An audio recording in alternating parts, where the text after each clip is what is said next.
Good morning student. कल के video में हम पढ़ रहे थे विश्व की प्रमुख जनजातियां कि विश्व में आज भी कुछ क्षेत्र ऐसे हैं जिनमें कई जनजातियां आज भी आदिम ढंग से अपना जीवन यापन कर रही हैं। तो वो जनजातियां कौन कौन सी थी हमने देखा। तो उनमें से आज हम पढ़ेंगे ध्रुवीय ठंडे प्रदेशों की जनजाति। ध्रुवीय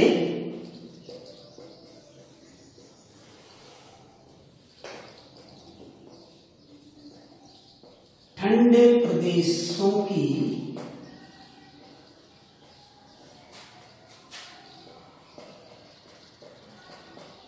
जनजाति एस्किमो।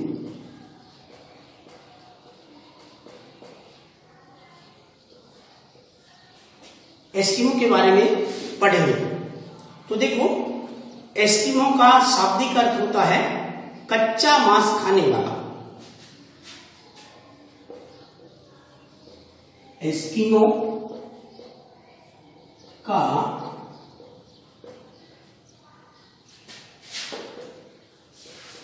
शाब्दिक अर्थ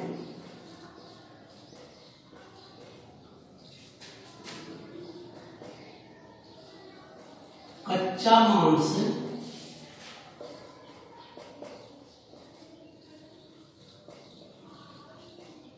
खाने वाला तथा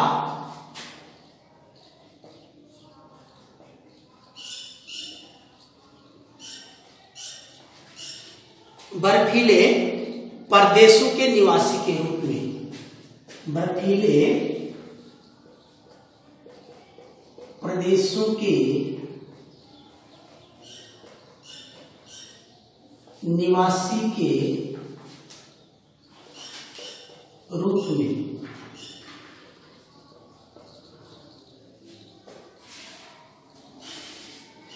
इस प्रजाति का संबंध मंगोल प्रजाति से है।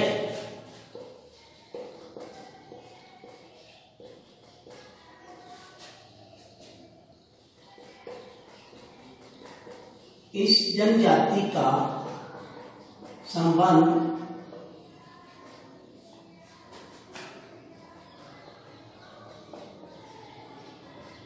मंगोल प्रजाति से है।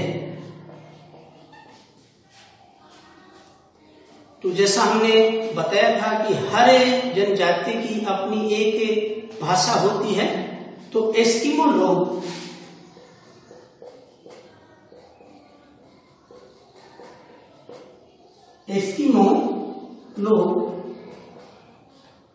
एल्यूट भाषा का प्रयोग करते हैं।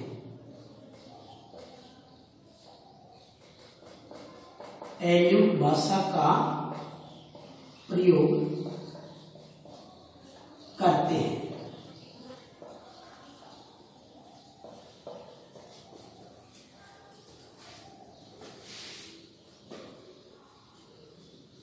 ये जनजाति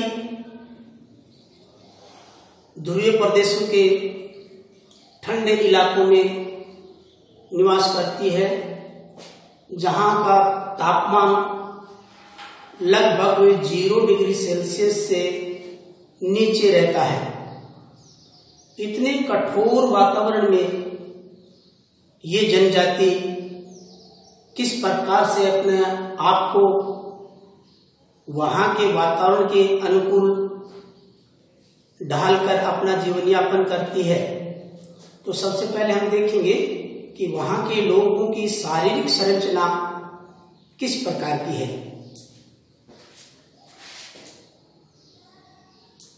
शारीरिक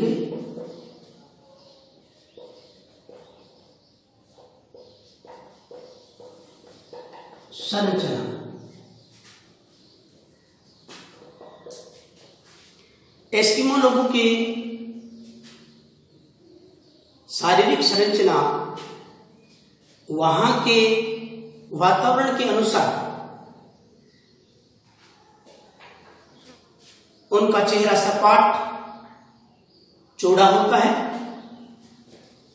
त्वचा का रंग कुछ पीलापन लिए हुए, भूरा, बाल भद्दे और काले होते हैं। एस्किमो लोगों का कद मझला होता है। नाक चपटी, जबड़ा भारी होता है और एस्किमो लोगों के दांत सफेद पाए जाते हैं, क्योंकि एस्किमो जनजाति मांसाहारी है और खास करके जैसा बताया कच्चा मांस खाने वाली है। तो मांसाहारी होने के कारण उनके दांत सफेद होते हैं। स्वभाव से एस्किमो लोग सरल और हंसमुख प्रकृति के होते हैं। अब ये कहां पर पाए जाते हैं, इनका निवास क्षेत्र कहां कहां पर है? निवास क्षेत्र जैसा कि बताया कि ये आर्कटिक प्रदेश के टुंड्रा प्रदेश में पाए जाते हैं। यह जनजाति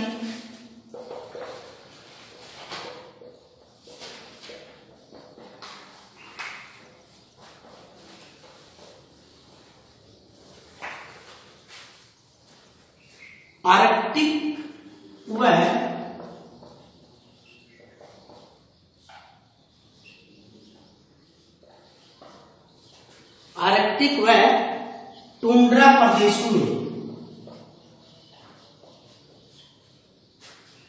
प्रदेशों में पाई जाती है।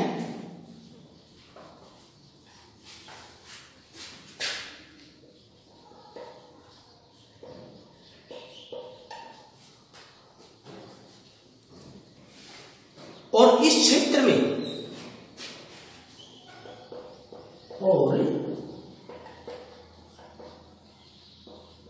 इस क्षेत्र में अलास्का से लेकर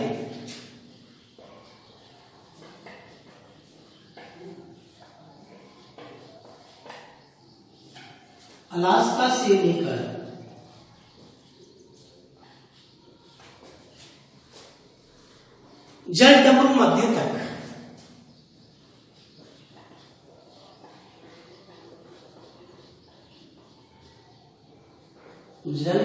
मध्य तक इनका विस्तार है।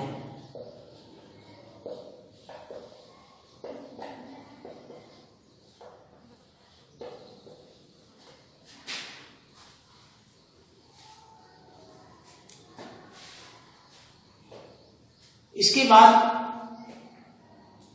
जहां पर एस्किमो लोग निवास करते हैं वहां का प्राकृतिक वातावरण कैसा है?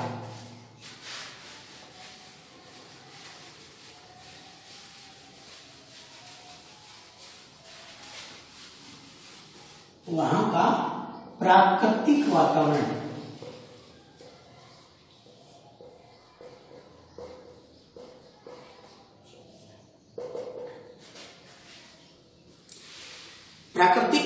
जैसा कि आपको बताया कि वहां पर निम्न तापमान होने के कारण वहां पर बर्फीली आंधियां चलती हैं।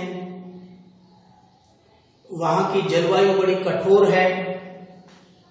ग्रीष्म ऋतु बहुत छोटी और सर्दी की ऋतु वहां पर बहुत लंबी होती है।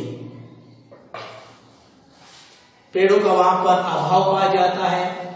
दूर दूर तक जहां तक नजरें जाती हैं बर्फ ही बर्फ नजर आती है। वहां पर वर्षा भी हिम के रूप में होती है, क्योंकि वहां का वार्षिक औसत तापमान लगभग 0 डिग्री सेल्सियस से नीचे ही रहता है।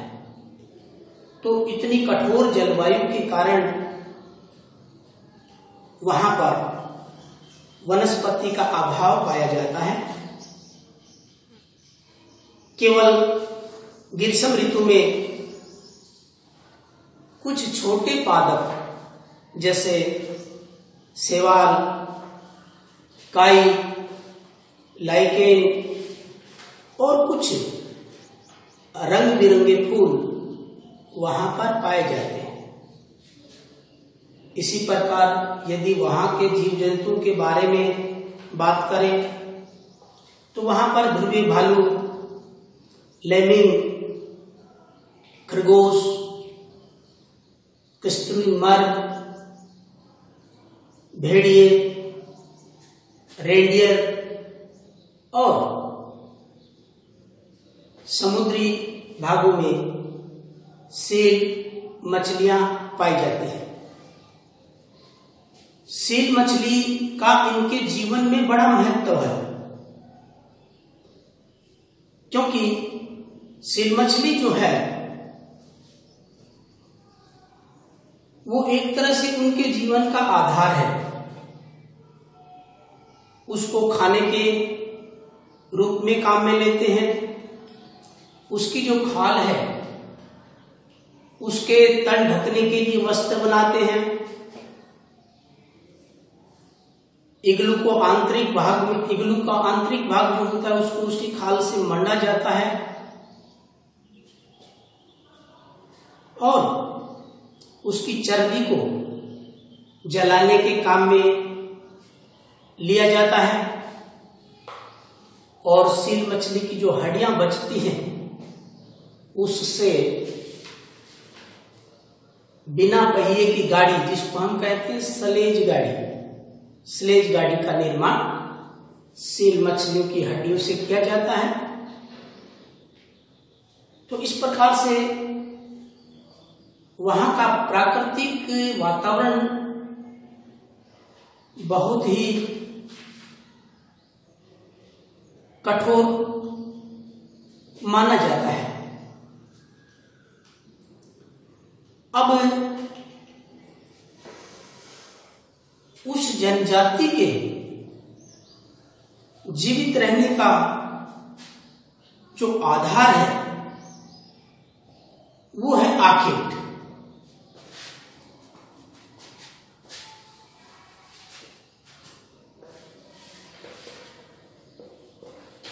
आखेट अर्थात शिकार। एस्किमो लोग कुशल आखेटक होते हैं। अलग अलग ऋतु में वो अलग अलग प्रकार के आखेट करते हैं। शीतकालीन और बसंतकालीन। शीतकाल में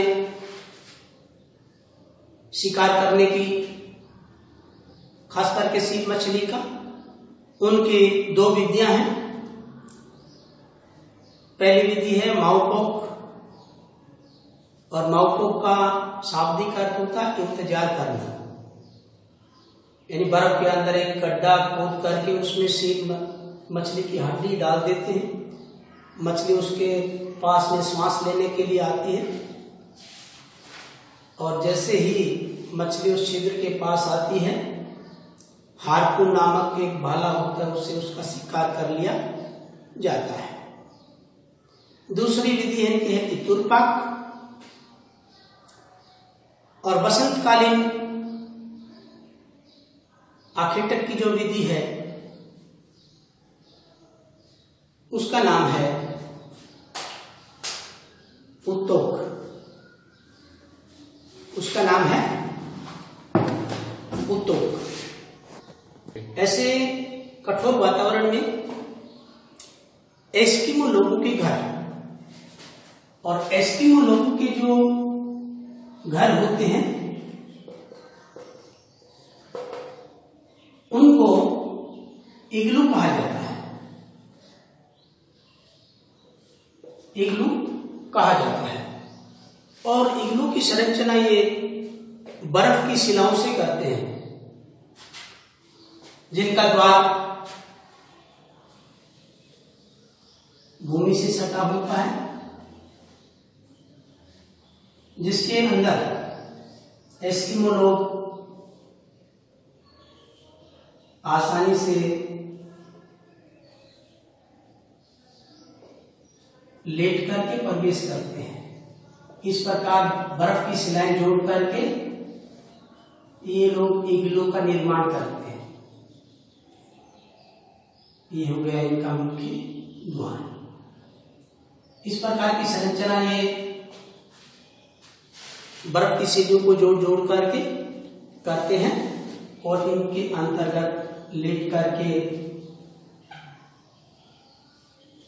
अपनी रक्षा करते हैं। अपना जो भी इनके औजार उपकरण होते हैं उनका रख रखाव इसी में करते हैं। अब आगे हम चर्चा करेंगे इनके यंत्र और उपकरणों की। यंत्र और उपकरण कि एस्किमो लोग शिकार करने के लिए किस प्रकार के यंत्रों का, किस प्रकार के उपकरणों का इस्तेमाल करते हैं। तो सबसे पहले देखो इनके पास होती है कयाक। तो देखो कयाक जो है वो चमड़े से बनी एक प्रकार की नाव होती है जो 5 मीटर लंबी और 1.5 मीटर चौड़ी होती है। दूसरी है उमियाक।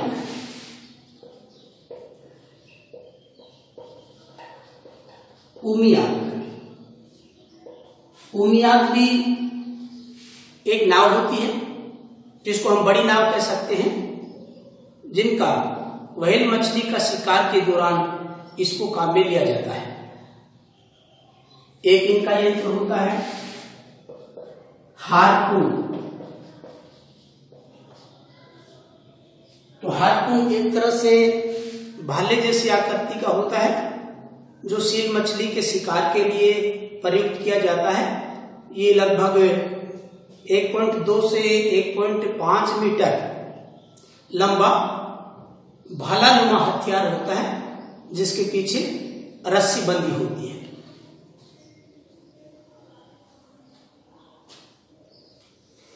एक प्रकार से देखा जाए तो ये एक ऐसी जनजाति है जो काफी कठोर वातावरण में अपना जीवन यापन करती है। ये जनजाति घोर संकट काल में भी अपनी स्थिरता, गंभीरता और विवेक को अडिग बनाए रखती है। आज एस्किमो लोगों के बारे में हमने जो जानकारी प्राप्त करी, आज के लिए इतना ही। आपका दिन शुभ हो।